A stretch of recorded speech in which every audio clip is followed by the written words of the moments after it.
The air in Fairview, Massachusetts, even in the muggy peak of August 1934, carried a sharp metallic chill. It clung to the humid skin like a shroud. To Dr. Elias Thorne, arriving in his borrowed Ford Model B, the temperature was the least of the city's peculiarities.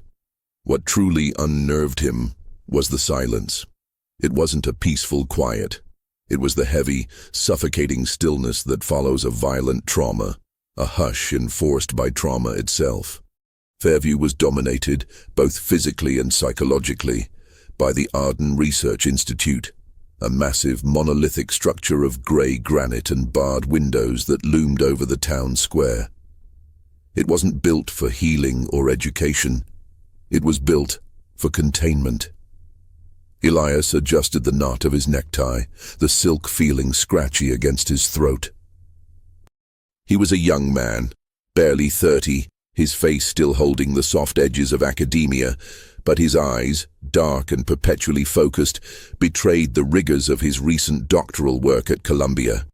He had traveled nearly 500 miles on the promise of a position that was both a staggering opportunity and a professional risk.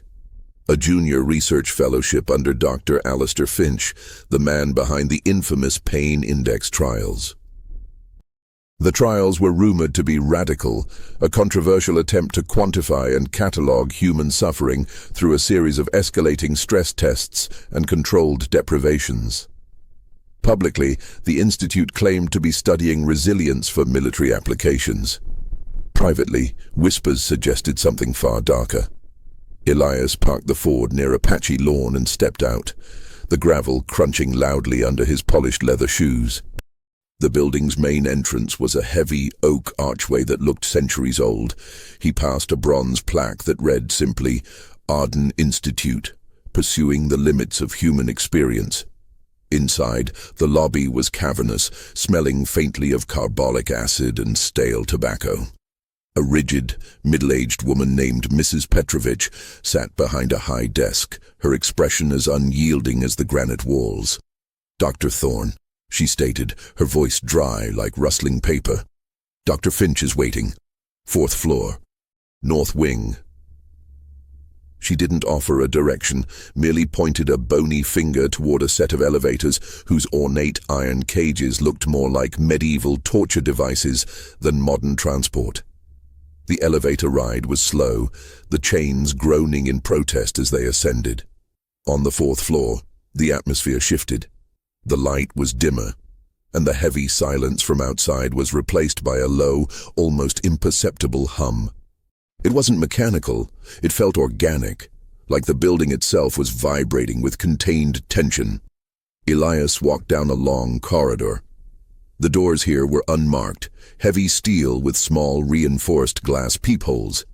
He counted them, 9, 10, 11. Each door was a sealed secret. As he passed one in particular, he involuntarily paused. He heard a sound. It wasn't a shout or a cry. It was a low, sustained moan, a sound stripped of humanity, pure, unadulterated distress. It was cut short, as if a hand had been clamped over a mouth. Elias felt a cold sweat break out on his temples. He forced himself to move, walking faster until he reached the final oak door, marked simply Finch. Dr. Alistair Finch was everything Elias had expected. Tall, impossibly thin, with silver hair meticulously combed back from a high forehead. He was standing by a window, gazing out over the town, a silhouette against the harsh afternoon sun. His office was surprisingly sparse, a single oak desk and a wall of shelves filled not with books, but with leather-bound, numbered journals. "Ah, Thorne," Finch said, turning. His handshake was cold and brief. "Punctuality, a dying art." Elias took the proffered seat. "Thank you, Dr. Finch. I appreciate the opportunity. I read your latest paper on somatic indicators." Finch waved a dismissive hand. "Theoretical scaffolding, Thorne. The real work is here in the practical application. The pain index is not about why people suffer. It's about how much they can endure before the mind breaks. We are charting the human limits." He walked over to the shelf and pulled down a large, crimson-bound volume labeled Index, Subject 01 Tour. You will be monitoring the subjects, cataloging their responses, and critically ensuring the sanctity of the data. No biases, no sentimentality, pure observation. Finch's gaze was unsettlingly steady. I have heard the whispers, Thorne. You have too. People call this research sadistic. They call us monsters. Let them. We are merely the ones brave enough to open the doors that everyone else fears to touch. Elias swallowed, his mouth dry. The subjects, sir. Are they volunteers? Finch smiled, a thin, unnerving curl of his lip. They are recruited, mostly from correctional facilities and state hospitals. Society has deemed them expendable. We have deemed them valuable. He placed the Crimson Journal on the desk. Your work begins tonight. You will be assigned to a new subject, 033. Your predecessor left abruptly, said he couldn't handle the psychological cost. Weakness, Thorne. A true scientist sees cost as an investment. Elias looked at the heavy journal. The binding felt warm under his hand. He glanced back at the window, the town of Fairview looking small and insignificant under the Institute's oppressive shadow. The silence outside no longer seemed like trauma. It seemed like complicity. He was now an integral part of the machinery. I understand, Dr. Finch, Elias said, his voice firm, though his stomach was churning. Pure observation. Finch clapped him once on the shoulder, a gesture devoid of warmth. Excellent. Now, if you'll excuse me, I have a preliminary meeting with Subject 018. A fascinating case. High threshold for physical duress, but his emotional capacity, that's the interesting variable. As Elias rose to leave, he noticed a detail on Finch's desk he hadn't seen before. A small, tarnished silver compass, its needles spinning wildly, refusing to settle on north. He felt a sudden, profound sense of being hopelessly lost. He was here, in the heart of a scandalous mystery, and the only way out was through the darkness. He left the office and walked back down the silent corridor, the heavy oak door swinging shut behind him. The sound of the moan, brief, raw, and desperate, returned to his mind. It was a siren call drawing him deeper into the labyrinth. He was here to document the limit of human pain, but he already knew. The real test was the pain inflicted by the secrets within the walls of Arden. Thank you for watching the first chapter of the Pain Index trials. If this kind of intense, realistic psychological horror and mystery hooks you, make sure to hit the subscribe button and turn on notifications so you don't miss Chapter 2, where Elias meets Subject 033 and the real work begins. Elias felt the weight of Subject 033's file heavy in his hands, not just the paper, but the weight of the unknown human being it represented. The file was thin, too thin. Name, Nathaniel Nate Price. Age, 26. History, incarcerated for minor theft, deemed emotionally volatile by the state intake psychiatrist. No family or friends listed, a ghost on paper, perfect for disappearing into the Arden Institute's unmarked halls. Elias was led by an orderly, a hulking man named Kruger, whose face was scarred and expressionless. They descended 2 floors below ground level, where the hum of the building intensified and the air grew noticeably colder, carrying a faint, acrid smell. The corridor here was unlike the others.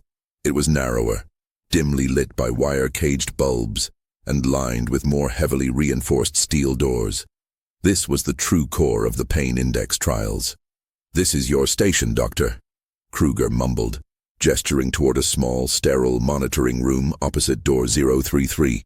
The room contained a single stool, a low desk, a brass ledger, and, most crucially, a thick pane of reinforced glass that looked directly into the subject's cell. The glass was one way. Elias could see Nate Price, but Nate could not see him. The cell was Spartan. A thin cot bolted to the floor, a single covered lamp in the ceiling, and a stainless steel toilet. Nate Price was sitting on the cot, his knees drawn up, staring at the far wall. He was thin, younger than his picture, with hollow eyes and a tremor in his left hand. He wore only a gray institutional uniform. Elias sat down, the cheap stool squeaking under his weight, and opened the ledger. The previous entries, scrawled by his predecessor, were cryptic and disturbing. Airweight 11 to 34, initial deprivation. Sound, light. Subject erratic. Low tolerance. 08, 12 to 34, introduction to isolation chamber. 48 hours. Subject returned catatonic. Data inconclusive. 08, 13, 34. Subject unresponsive. Minimal caloric intake. Pain index, reading. 1, baseline. Elias looked at Nate. The man had not moved. He hadn't flinched, hadn't shifted his gaze. He looked less like a volatile convict and more like a statue carved from despair. Kruger placed a small, polished wooden box on the desk, sealed with a brass lock. Dr. Finch's instructions. You are to record every measurable change. Respiration, pupil dilation, involuntary tics. Use the kit when necessary. Do not, under any circumstances, communicate with the subject. What's in the kit? Elias asked, trying to keep his voice level. The means to elicit a quantifiable response, Kruger replied, his voice flat. He left without another word, the heavy door locking with a pneumatic hiss. Elias was alone with his subject. He watched for 30 minutes. Nothing. He began recording the baseline data, heart rate, estimated at 55 BPM, dangerously low, respiration, shallow, irregular. He felt the pressure of Dr. Finch's expectations, the need for data to justify his presence. He opened the kit. Inside, nestled on black velvet, were small, wicked instruments. A high-decibel whistle for noise application, a vial of concentrated ammonium, a chemical irritant, and a small, antique device with 2 rubberized metal pads. An electrostimulator, clearly low voltage, but designed to deliver a sharp, localized shock. Instruments of controlled, precise torment. Elias pushed the electrostimulator away, his throat tight. He wasn't a sadist. He was a scientist. He needed a non-invasive stimulus. He decided on a controlled light exposure. He flipped a switch on his panel, increasing the intensity of the light in the cell by a factor of 3. The effect was instantaneous. Nate Price recoiled, his hands flying up to shield his eyes, letting out a sharp, choked gasp, the first sound Elias had heard from him. Response. Subject shows extreme photophobia. Response duration, 4 seconds. Pain index. Reading, 3, 5. Acute discomfort. Elias scribbled furiously. He left the light on for another 10 minutes, watching Nate curl up on the cot, shaking. Elias felt a cold knot of guilt form in his chest. Pure observation, he reminded himself, trying to channel Finch's detachment. As Elias prepared to turn the light down, Nate slowly lowered his hands. He didn't look at the light or the viewing pane. He looked at the floor, and then, subtly, he reached out his right hand. He ran his index finger along the edge of a floor tile, creating a small, almost imperceptible scratch mark. He then moved his hand again and scratched the adjacent tile. Elias leaned closer to the glass. Nate was tracing a pattern. 2 scratches on the first tile, 3 on the second. Then, a long pause.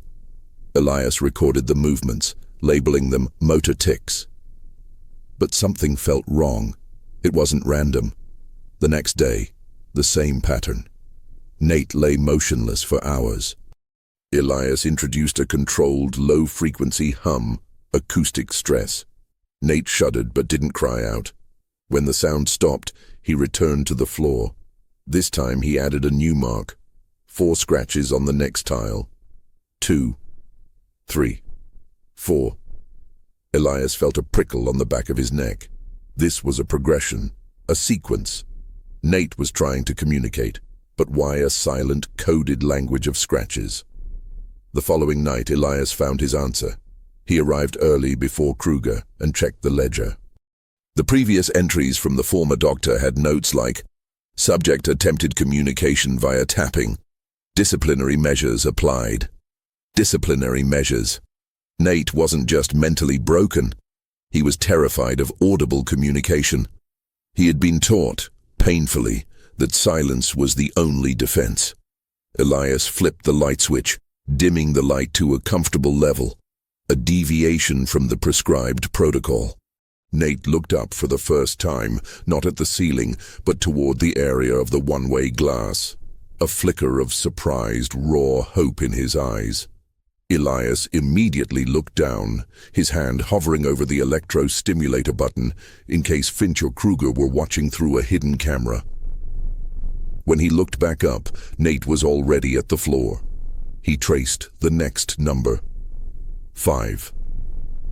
Elias felt a profound rush of adrenaline. He was no longer just an observer.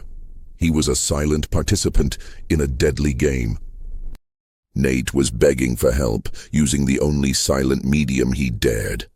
Elias wrote in his ledger, deliberately obscuring the true meaning, subject exhibiting progressive, quantifiable motor responses to light cessation.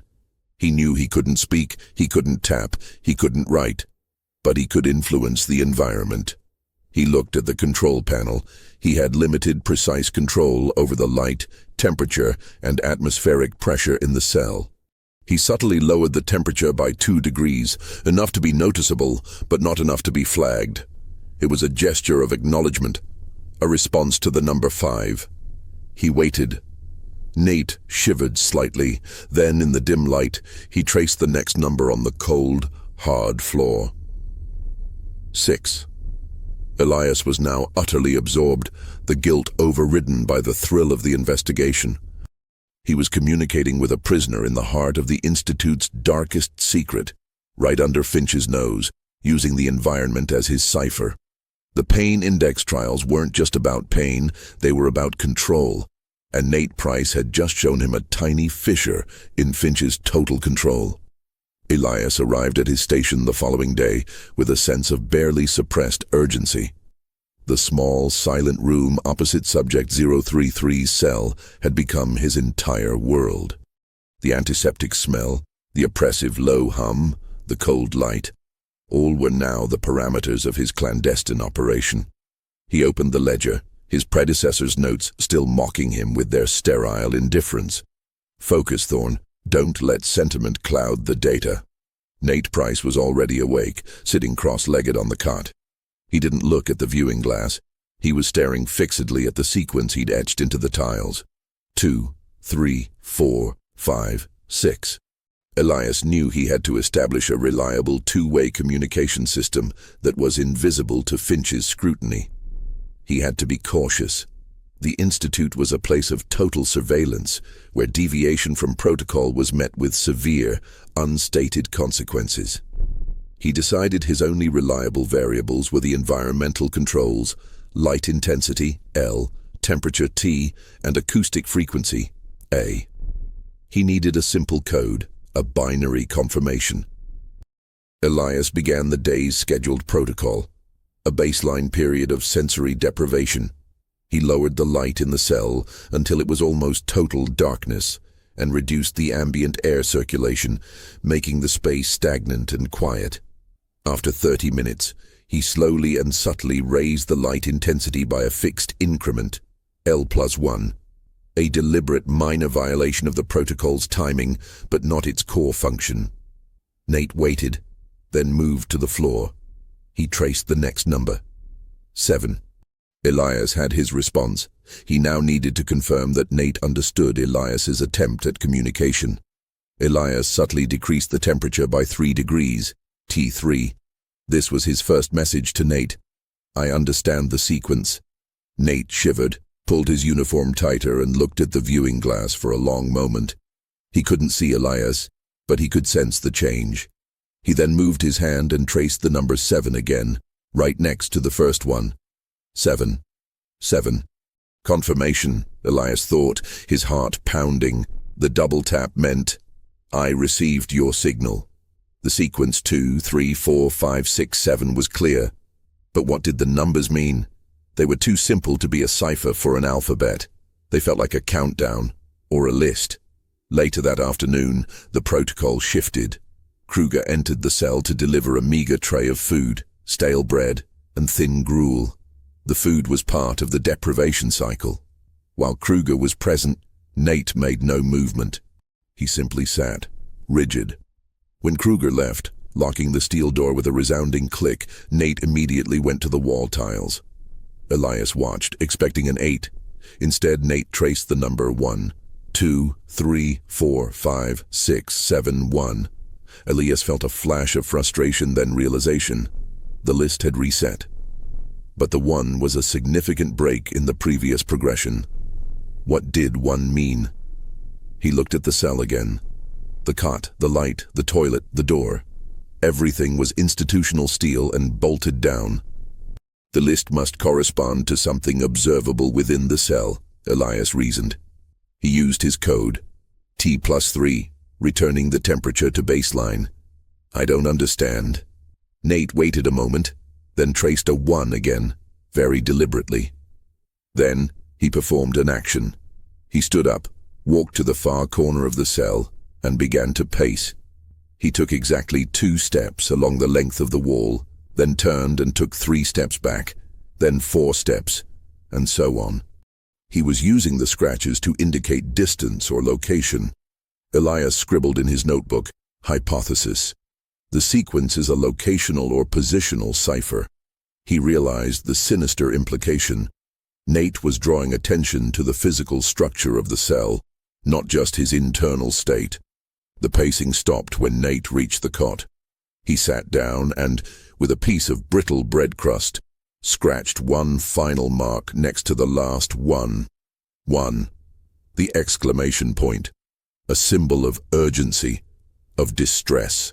Elias knew he had to respond in kind. He needed to establish an action he could perform that represented a yes or no answer. He chose the acoustic frequency control. A brief, barely audible spike, A+1 for yes, silence for no. He wanted to test the locational hypothesis. He executed a yes signal, A+1. Nate immediately went to the wall where the faint sequence was scratched. He traced a line from the number 2 toward the floor, right at the base of the wall. He did the same for 3 and 4. Elias stared. The lines pointed to the structural seams in the wall paneling. The wall wasn't solid granite. It was sectioned. This wasn't about pane data. This was about the building itself. Elias felt a cold dread settle in. If Nate was pointing out structural weaknesses, it meant Finch's operation was not just sadistic, but illegal and hidden, buried behind false walls. Elias realized his predecessor hadn't left because he was weak. He had left because he had discovered something dangerous. Elias looked at the clock. His shift was nearly over. He had to log his data and leave, maintaining the illusion of compliance. He finished his entry, detailing the light and temperature changes as protocol adjustments. He put the ledger and the terrible wooden kit back exactly as he found them. As he reached the door, he risked one final glance at Nate. Nate was sitting, his hands cupped together, a tiny, almost invisible piece of granite dust clinging to his index finger. He looked directly at the viewing pane and gave the faintest, quickest of nods. Elias's heart hammered. Nate wasn't just communicating a secret. He was confirming that Elias was now part of it. The line between observer and accomplice had blurred completely. The real trials were only just beginning. The air outside the Institute that evening offered no relief. It was thick with the scent of an impending storm, mirroring the pressure building within Elias. He drove back to his Spartan lodgings, his mind consumed by the sequence 2, 3, 4, 5, 6, 7, 1, and the lines pointing to the wall seams. Nate Price, the supposedly volatile subject, was proving to be a highly intelligent cartographer, mapping his prison right under the nose of his tormentors. Elias spent the night replicating the cell's dimensions on a large sheet of graph paper. He needed to figure out the cipher's key before Finch, or the ever-present Kruger, noticed the subtle wear on the floor tiles. The number 1, he hypothesized, meant the door or the exit, the point of entry. The numbers 2 through 7 likely corresponded to points on the cell perimeter, or perhaps a time sequence. He returned to the institute the next morning, the storm having broken and left behind a pervasive dampness. He found Kruger lingering near his monitoring station, casually wiping down the steel door of 033. "The subject is agitated, Doctor," Kruger drawled, his voice a low threat. "He was restless last night. Make sure your data is precise today. Dr. Finch demands stability." The warning was clear. Don't deviate. Kruger left, and Elias immediately looked at the floor. The scratches were gone, wiped clean. Nate had been disciplined, or worse, he had been forced to erase his own desperate map. Elias felt a wave of icy terror. Finch knew something was happening. He didn't know what, but he had tightened the screws. Nate was lying on his cot, covered in a thin, tattered blanket. He was visibly shivering, despite the cell temperature being at the prescribed baseline. A clear sign of physiological stress, or a signal. Elias immediately went to his control panel. He couldn't risk the T3 code, I understand, or the A+1 code, yes, right away. Too risky now. He had to re-establish trust and security. He began the day's protocol. Sensory overload cycle. A series of intermittent sharp sounds designed to induce anxiety and fatigue. A protocol Elias hated. He hit the switch. A high, grating whine filled the cell for 3 seconds, then silence, then another. Nate did not move, but the tremor in his left hand was now visible even from the distance of the viewing pane. Elias wrote in the ledger, "Response to acoustic stimuli, minimal external reaction. Internal stress indicators, high, increased respiration." He let the cycle run for the mandated 15 minutes. When it stopped, the silence was agonizing. Elias took a deep breath. He had to be bold. He was going to use the light intensity, L, as his next cipher. He increased the light by one fixed increment, L+1, then immediately reduced it to the previous level, L1. A single rapid pulse. This was his new message. Are you safe? Confirm you can read. Nate remained motionless for a full minute, playing the role of the broken subject perfectly. Then slowly he raised his right hand, not to his eyes, but to his mouth. He lightly tapped his index finger against his lips exactly 3 times. Tap, tap, tap. It was a brilliant counter-signal, 3 taps. Yes.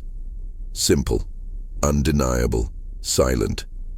Elias felt a rush of professional respect and deep sympathy. This man was fighting a systemic horror with his intellect. Now that communication was re-established, Elias needed the map again. He sent the signal for trace the sequence again. 2 quick light pulses, L+1, L1, L+1, L1. Nate immediately slid off the cot, knelt down, and began to etch the numbers. 2, 3, 4, 5, 6, 7, 1. Elias noted the location. The sequence was now written in the corner, partially obscured by the shadow of the cot. A better hiding place. Elias needed to test his hypothesis. Location versus time. He sent the signal. Does the sequence refer to time? L+1. Nate responded with 3 taps on his lips. Yes. Elias wrote furiously in his private small notebook hidden inside his coat pocket. Cipher key, L+1 pulse. Question, 3 taps. Yes. Silence. No. Sequence, 2, 3, 4, 5, 6, 7, 1. Time cipher. What time? Minutes, hours, days? Given the systematic nature of the trials, the most likely unit was the day of the week. 2. Tuesday. 3. Wednesday. 7. Sunday. 1. Monday. Elias looked at his calendar watch. It was Friday, the number 5. He needed to confirm the day of the week, but he needed a concrete event. He remembered the file. Subject 033 was transferred to this unit 8 days ago. Elias sent a pulse. L+1. Is the number 8 relevant? Nate immediately gave a silence. No. Elias thought for a moment. He had to ask a question Nate could answer with a clear, established fact.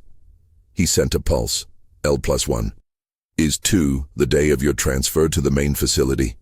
Nate gave 3 taps. Yes. The sequence was the days of the week, starting from the day of Nate's confinement. Cipher day of confinement, 2-day 1, Tues, 3-day 2, Wed, 4-day 3, Thurs, 5-day 4, Fry, current day, 6-day 5, Sat, 7-day 6, Sun, 1-day 7, Mon, Exportar Paras Planillas. This meant that the one that reset the sequence was day 7, a week, and the one that Nate had traced on the second day was a warning. The end of the week is critical. What happened on Monday, day 7? Elias looked at Nate. The man's eyes were frantic, pleading, though his posture remained subdued. He was using the last of his mental strength to fight back. Elias sent a pulse, L+1. Does 1 mean the trial ends?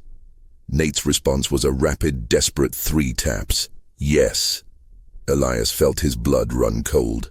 The end of the trial, the resolution. But in a facility like Arden, under the direction of a man like Finch, the resolution was unlikely to be a release.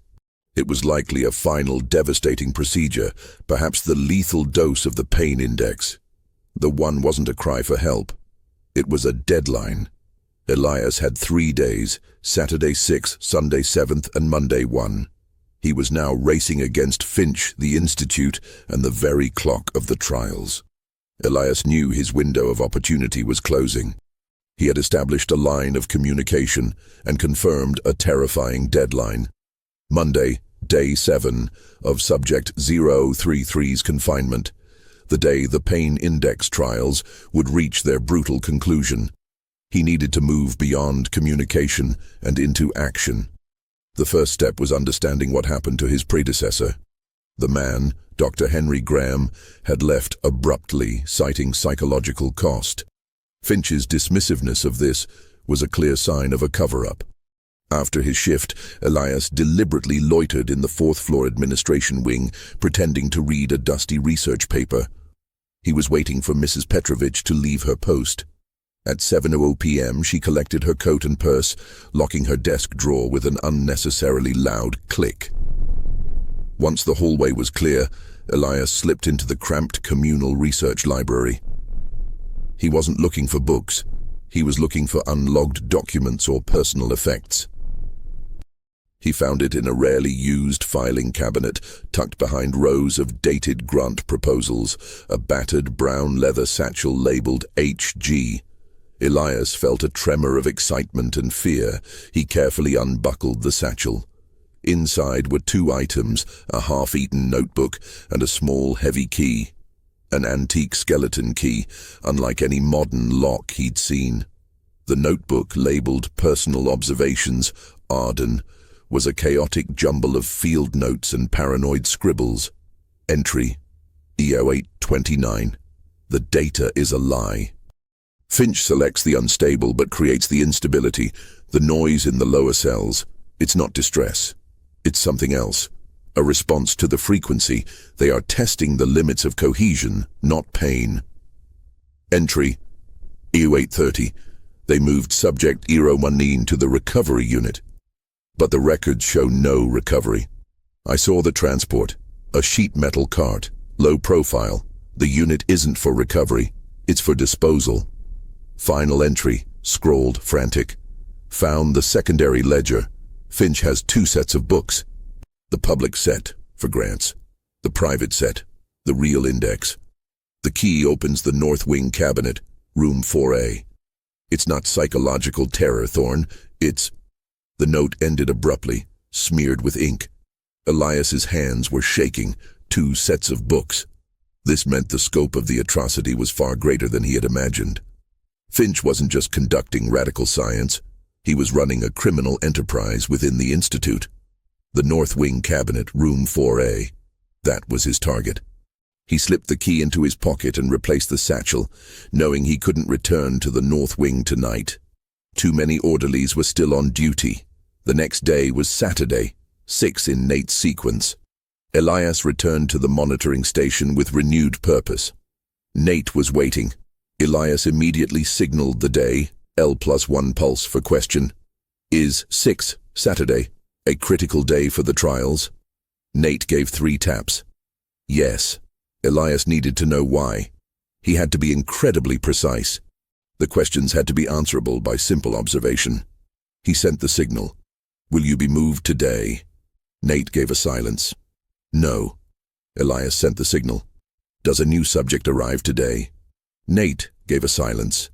"No." Elias looked at the room, then at Nate's exhausted face. The answer had to be external. He suddenly remembered Graham's note. "The noise in the lower cells, it's not distress. It's a response to the frequency." Elias risked a bold question, using the most neutral term possible. "Is the protocol changing today?" Nate gave a rapid, almost frantic 3 taps. "Yes." Elias opened the official ledger. The schedule for Saturday was indeed altered. Atmospheric pressure test, 12 bars p.m., 3 hours p.m., controlled elevation. An atmospheric pressure test, designed to simulate high altitudes or deep-sea conditions. It was a physical stress test, but Graham's note suggested it had a secondary, more sinister purpose related to the building's frequency. The low, pervasive hum Elias always felt. Elias realized that the pressure change could be affecting the structural integrity, or perhaps the acoustics, of the whole wing. It was a perfect cover for a loud, internal operation.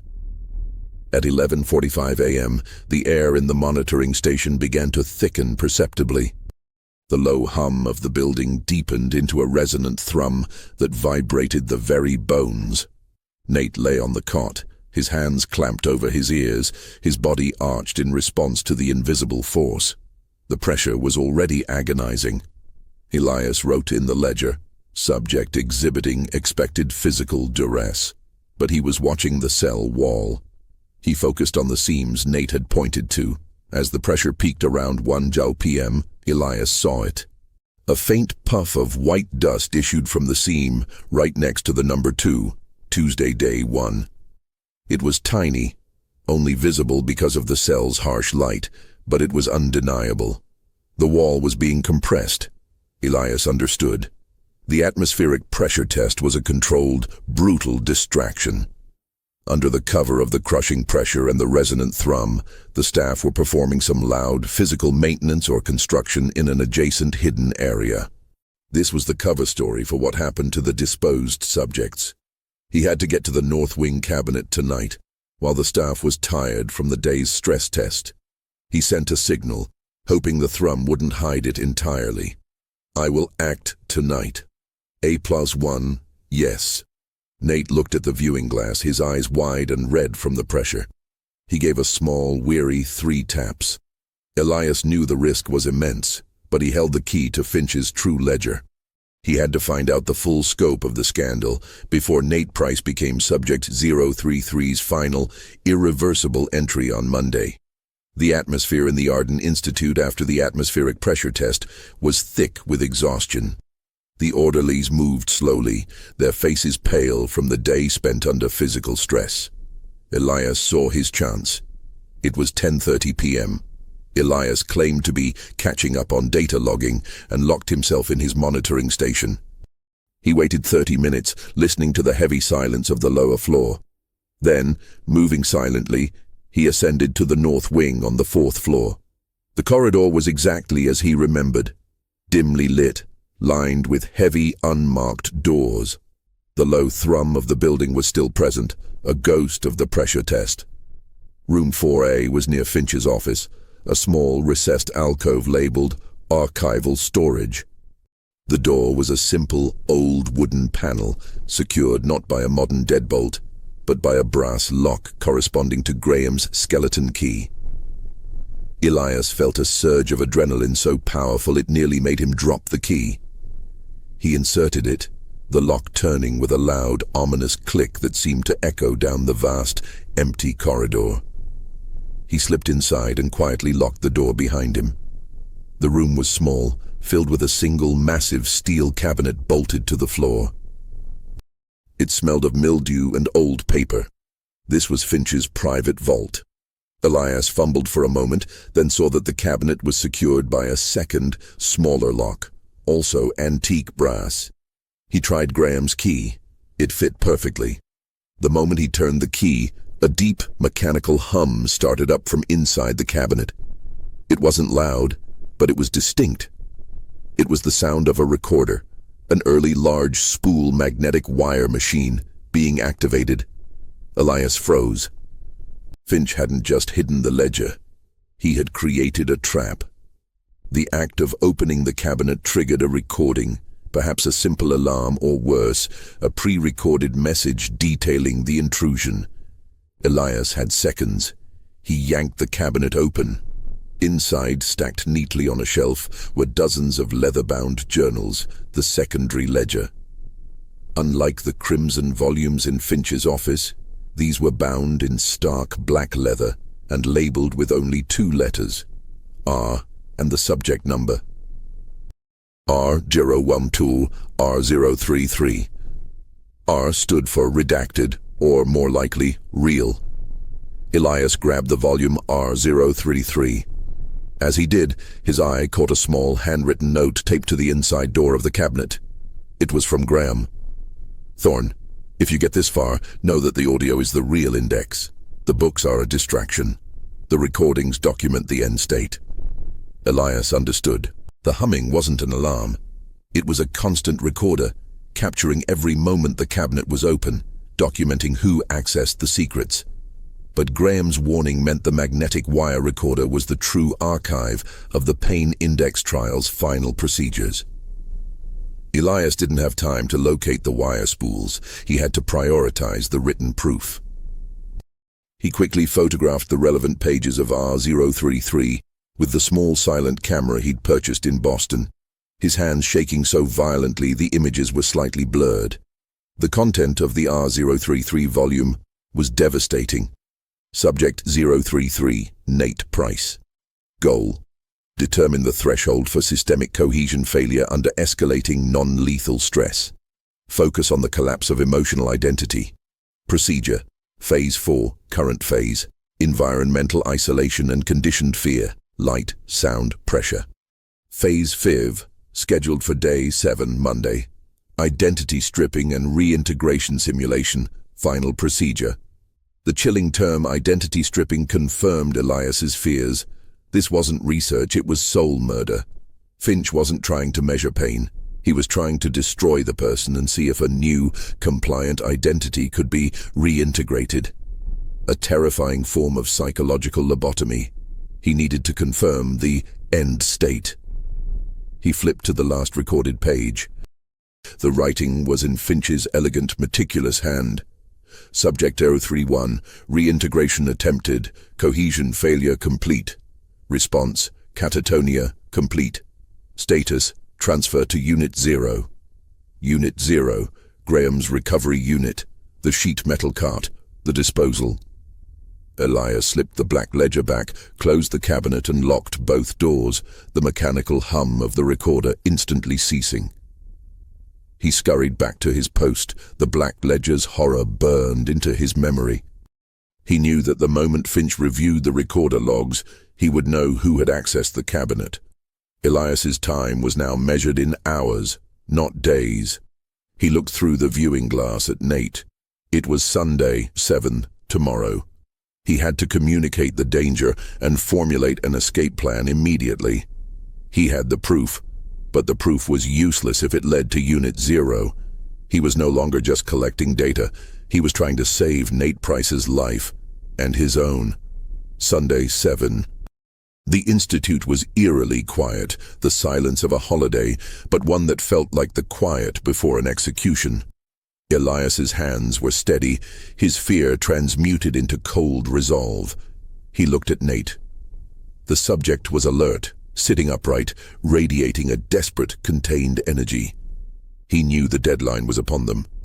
Elias needed to confirm the details of Phase 5, identity stripping and reintegration simulation without using language that Finch could ever decipher from a recording or surveillance log. He started the communication protocol with a single light pulse. Is Phase 5 the final procedure? Nate gave 3 taps. Yes. Elias sent the next pulse. Is the goal to empty the mind? Nate gave 3 taps. Yes. Elias's stomach twisted. He couldn't imagine the psychological gauntlet Finch had planned. He needed to explain his discovery of the Unit Zero fate. He had to be metaphorical. Elias pointed to the small, steel water fountain in the cell corner, a non-essential feature. He sent a pulse. Does the water source lead to an unexpected exit? Nate gave a rapid silence. No, meaning the fountain is not an exit.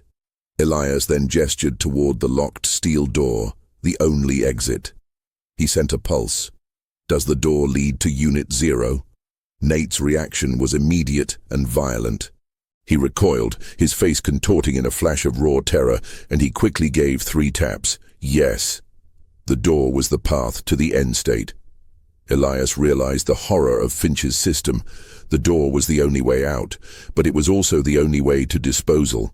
Elias had to plan an unauthorized escape through the service corridors, a path Nate might know from his initial transfer.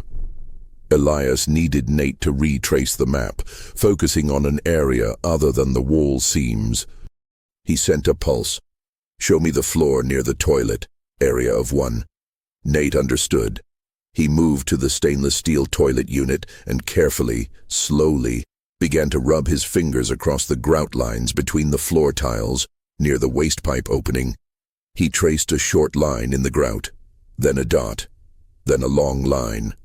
Short line, dot, long line. Elias immediately recognized the pattern. Morse code. Nate had been forced to use a new, smaller cipher because the floor had been cleaned. Elias pulled out a small piece of paper and decoded it. Short line, dash, T dot, dot. I long line, line. By O. The symbols were too vague. He needed more context. Nate added another short line. T-I-O-N. Tie-on. It was the end of a word. Elias had to guess the beginning. Confinement, deprivation, location. He needed a simpler word. He sent a pulse. Start over. Simple word. Nate nodded slightly, erased the grout, and started again. Dot, dot, dot, dot, H. Then dot, dot, dot, S. Then dot, dot, dot, dot, H, S, H, S. Elias stared. Hush. Hush, be quiet. The signal is too risky. Elias looked at the clock. It was almost time for the staff change. He couldn't risk the noise of the Morse code translation. He sent a rapid triple pulse. I understand. Stop. Nate lay back down on the cot, his face a mask of exhaustion and anxiety.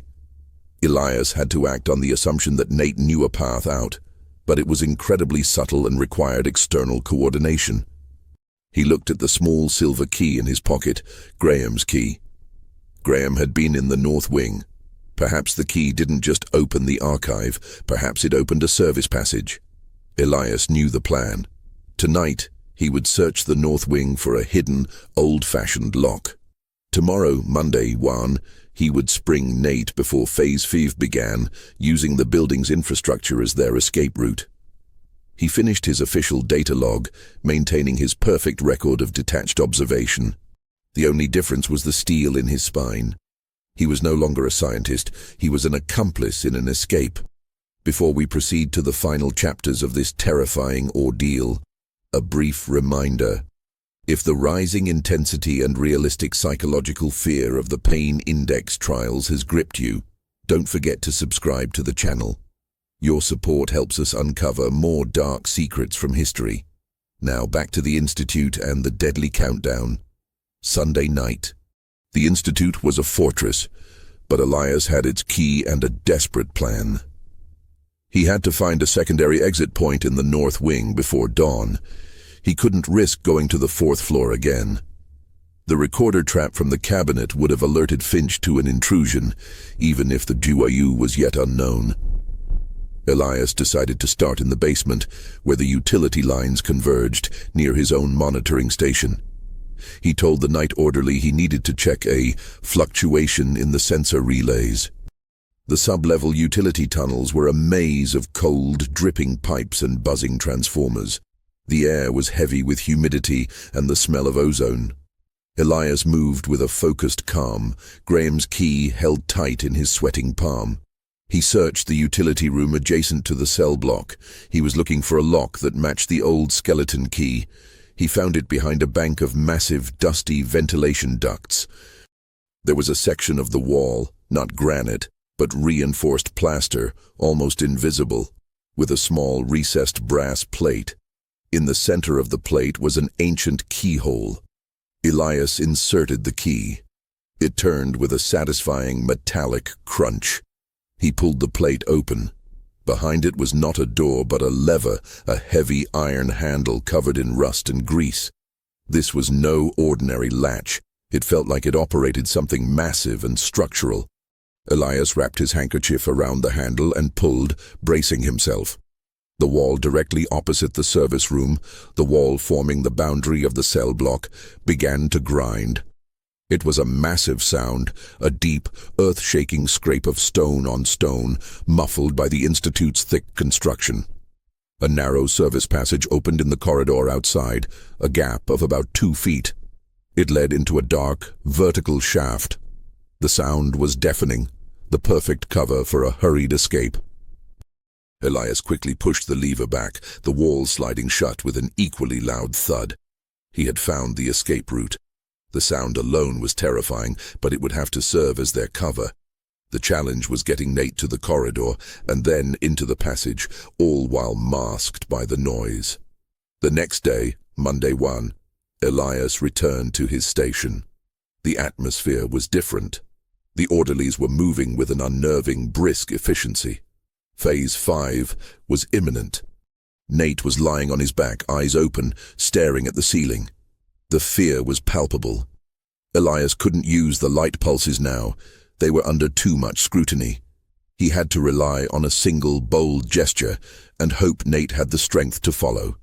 The schedule for 10 a.m. transfer protocol, subject 033. At 9:55 a.m., the cell door lock began to hiss and grind, unlocking for the transfer team. Elias's heart hammered. He had to move before the door fully opened. He calmly stood up, walked to his monitoring panel, and using the acoustic frequency control, he sent a sustained, high-pitched whine into the cell. It was the loudest, most painful sound he could generate without triggering a system alert. The noise that Graham had mentioned. The whine was a distraction, a cover, and a direct order. Nate immediately recognized the sound. It was the conditioning. High frequency meant imminent pain. As the cell door swung open, revealing Kruger and 2 other orderlies, Nate didn't scream or fight. He did the opposite. He threw himself off the cot and pressed his back against the wall, right where the number 2 was scratched, his hands clamped over his ears, feigning a complete mental collapse. "Get him," Kruger shouted over the whine, rushing forward.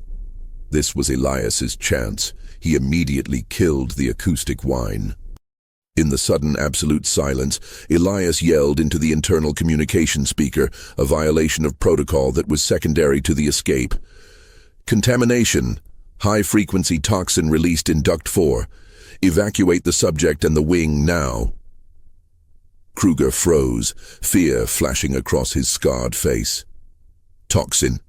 Elias, playing the terrified scientist, burst out of the monitoring room. "Yes. The pressure test compromised the filtering system. Get him out of the main corridor, now." Kruger, caught between the terror of Finch and the panic of a silent chemical threat, reacted to the immediate danger. "Out, into the service passage, now." He grabbed Nate, who was playing the catatonic subject perfectly, and dragged him toward the service room adjacent to Elias's station, the room with the lever. Elias darted ahead. "I'll open the access." He threw open the service room door, rushed to the wall, and pulled the rusty lever with all his strength. The wall to the cell corridor began its agonizing, grinding scream, the sound of stone on stone, the sound of their escape. Kruger shoved Nate through the narrow gap. Nate, instantly alert, scrambled into the dark shaft. Elias grabbed Kruger's arm.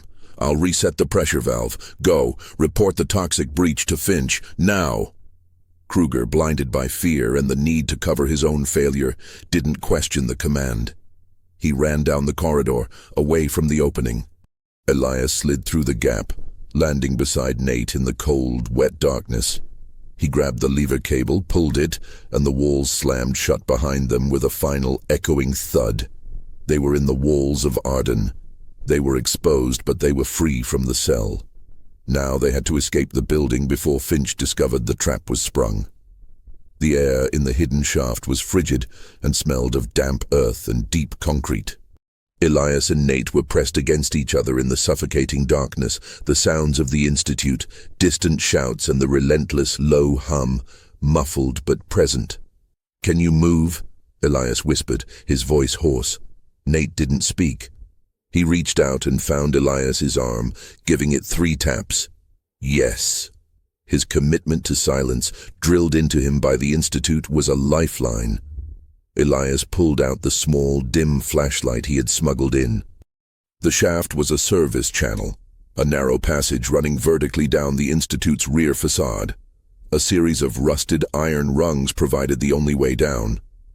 "We go down," Elias murmured. "The main level is monitored. We need the sub-basement access tunnel. It leads to the sewer main." Nate nodded, his eyes wide and dark in the flashlight beam, his face gaunt from weeks of deprivation. He moved first, his body surprisingly agile despite the physical duress he'd endured. The fear had replaced the fatigue. The descent was agonizingly slow. Every grip was tentative, every clang of metal on metal a potential alarm. Midway down, Nate suddenly stopped. He tapped his foot on the rung below him, then tapped the wall with his hand. Tap, tap, tap, tap, tap. Morse code. Elias shone the light on the wall and quickly decoded the faint message Nate was tapping. H-E-L-D. Held, Elias thought. Is someone holding them? He realized the true meaning. H-E-L-D. The way is held. Blocked. He shone the light down. About 15 feet below them, the shaft narrowed, and a section of piping seemed to have collapsed, blocking the route to the bottom. Elias knew they couldn't go back up. He looked at the walls again, frantically searching for an alternative. He saw it, a small dark opening in the wall about 5 feet to their left. An old air intake vent, sealed with a thick iron grating. He tapped the wall with the flashlight. Left? Nate responded with 3 taps on the rung. Yes. Elias realized Nate hadn't just mapped his cell. He had mapped the entire sub-level infrastructure during his initial transfer or during the loud, distracting, atmospheric pressure tests. Getting through the grating was the next obstacle. Elias pulled out the last smuggled item, a heavy-duty reinforced steel file, purchased in Boston along with the camera. He handed it to Nate. Nate immediately went to work, his movements silent and focused. The sound of the filing was muted, but still a grating metallic whisper in the enclosed shaft. They worked for 5 tense minutes, their hearts beating in sync with the grinding steel. Finally, the screws gave way. Nate gently pulled the heavy iron grating off and set it on the small ledge, revealing a cramped, dusty tunnel. Elias shone the light in. The tunnel was lined with ancient brick and sloped downwards, a drainage or an old steam pipe access. "This is it," Elias whispered. "The end of the line." They crawled through the vent and into the tunnel, pulling the heavy grate back over the opening. They crawled for what felt like an hour, the air growing warmer and closer. The tunnel terminated at a heavy bolted wooden door, swollen by decades of dampness. Nate pointed at the door, then back at Elias's pocket. The key. Graham's key. Elias tried the skeleton key on the door's enormous iron bolt. It didn't fit. Panic flared. The key was for the north wing, not the basement exit. They were trapped between a bolted door and a collapsed tunnel. Nate urgently tapped the wooden door with his fingernail. ... 8 dots. BACKSPACE, erase. He then pointed at the door hinges. Elias understood. The key wasn't meant for the lock. The key was a lever or a tool.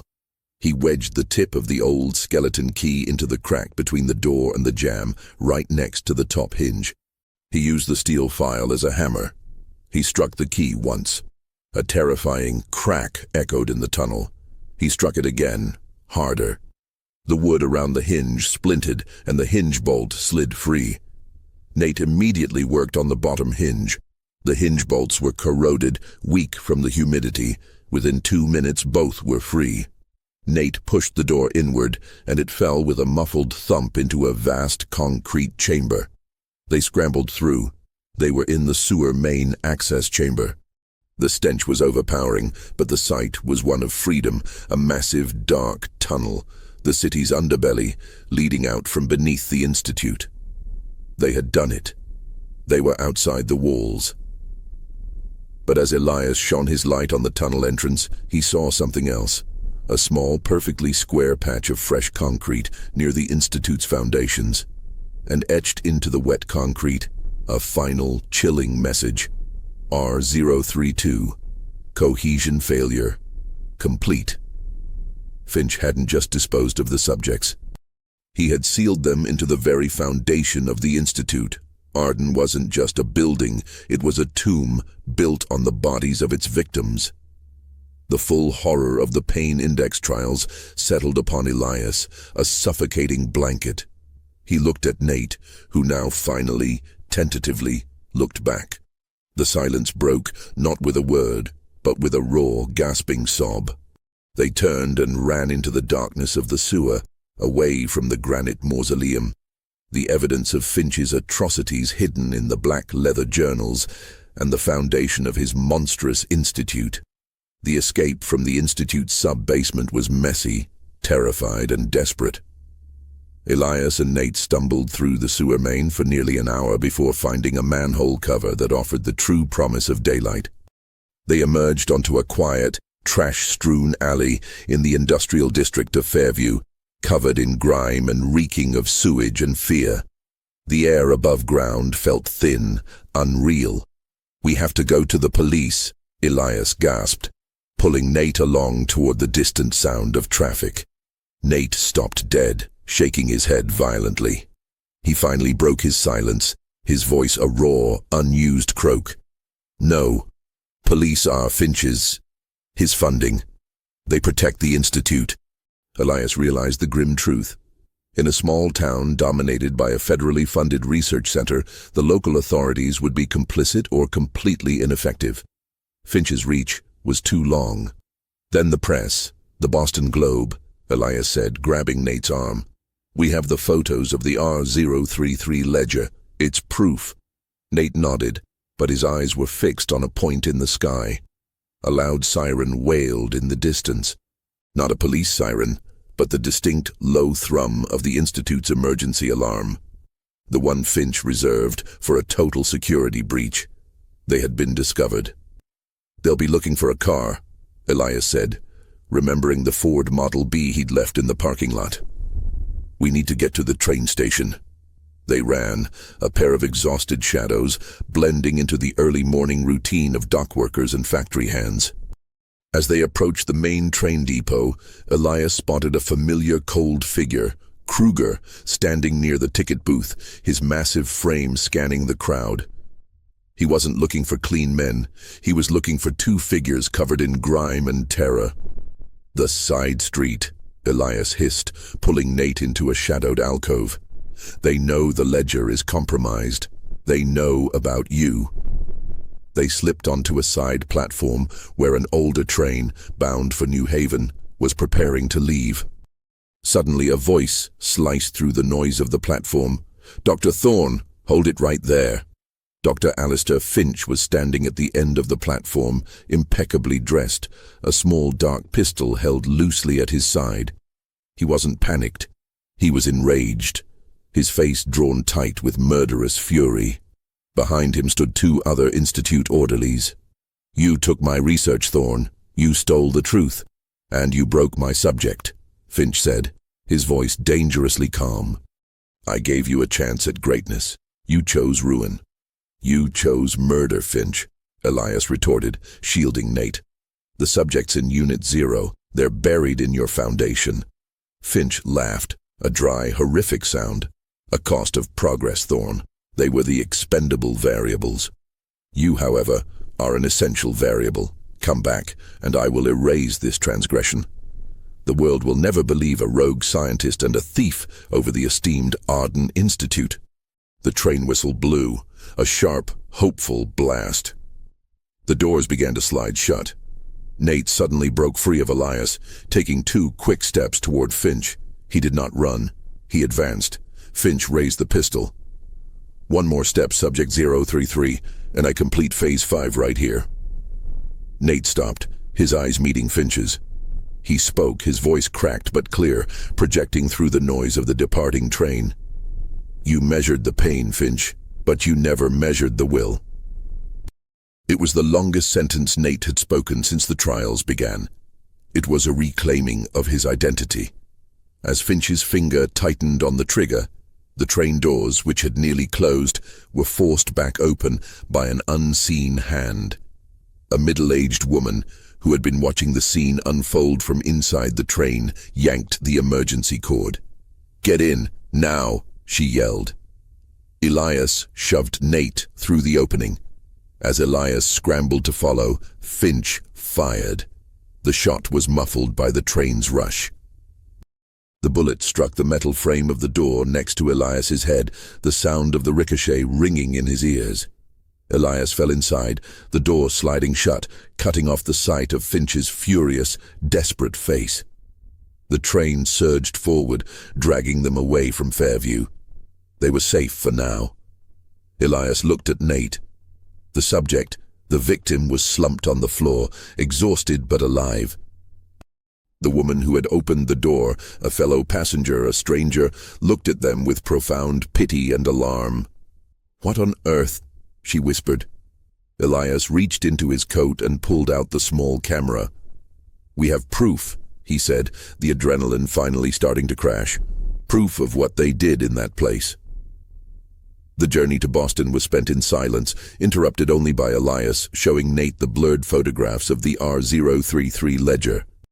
Nate's tears confirmed the truth of the identity stripping and Unit 0 transfer. Elias immediately contacted the Associated Press upon arrival in Boston. The photos, the testimony of a respected young academic, Elias, and the corroborating visible state of the escaped subject, Nate Price, were enough to breach the Institute's powerful defenses. The ensuing scandal tore through the nation. The government was forced to launch a full investigation. Finch and his key staff were arrested at the Institute 2 days later. Finch, trapped and exposed, hanged himself in his cell before trial, leaving behind a final chilling note. "The index is complete. Man's greatest fear is the loss of self, and I proved that fear can be engineered." Nate Price was granted full immunity and released into psychiatric care. Elias, though hailed as a hero, carried the burden of the events, haunted by the images of the Black Ledger and the fear in Nate's eyes. He eventually left academia, dedicating his life to advocating for the humane treatment of institutionalized individuals, the Arden Institute having been permanently shuttered and its terrifying pain index trials exposed as one of America's most shocking, non-supernatural atrocities. The silence that followed the scandal was the quiet of a horror finally confronted, not one enforced by trauma.